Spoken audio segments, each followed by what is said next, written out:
Yeah.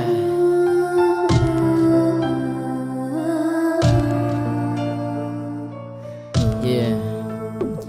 Ianao ihany lo bebe ny tiako horesana zao zay ady sokotany aloha tairiko mba fafao aza matahoatra ndrefa tsika roa manomboketo fifaliana am'izay ty de tsy ho asiana sento rehefa ianao ny ampisiny hoe tonelakoeto feon'olona any ambadika any tsy mba misy reko fitiavana anao tolotra efa izy reto kaza misy erina mihitsy reto fetsiko sy feoko raha mbola eto tany de ndriany lo ny tiako ny ho anelandriany bebe mifanjoko raha tsika roa ny miady zay lo tsy mba tiako raha misy ny adisondre ao fa iafiko mivitatsika atry zay lo tiako raha itoy raha ny tena marina saky tsy mafoy drindra lay afanany mandora avy aminao sarotra azakainy iny surtout raha tsisy anao raha mbola eto tany aloha de tsisy asoranao ty omenao ay ty lasany avao zaho no metoko fa tsy andao anao ino nahitranga izay ty anao mbola eto tany aloha de zay tsy afoy anao na de hoany akoatra za hoe hoakaikinao satria anao de ty tsy manilalao fonona za andray levady vaovao fifahoanao zay hoatolotro izao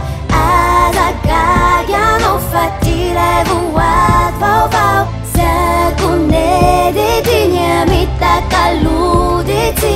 rany amtany asana trisatrynazy le fi Yo baby ianao ihany baby tena marina izy ty fa toeza mirediredy za zao manolotra voady ray vaovao andry efa vonina kiza si tu m'appelles mon mari ny fiainatsika atry zay mantsina fatifaty rehefa eo anelandre mbotsina tsy teo vaky de iainankafale ça veut dire tsy sento tsy misaraky tsika promis manomboketo fitambaratsika roa mantsy no atao hoe fiainana no afipasambaratsika pisy lo isainana rehetra tany aloha tany avelatsika hoany de isika ny couple tsara indrindra eto tany tena fanindriko ane de janony eo anelandre hiteraka papozy kely avy amindre de am'izay ndre ihany no atsoko hoe raha fotsy afana be la fitiavana tsy mela boty fotsy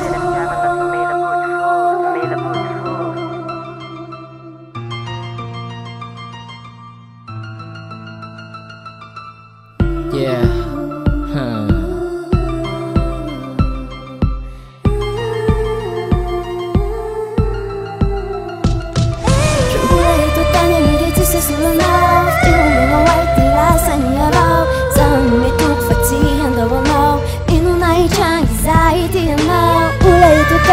That's a fool now, now you want to go just away, what can you know? Such a melody, Timmy, hello, Unaza, Angela, Vadiva.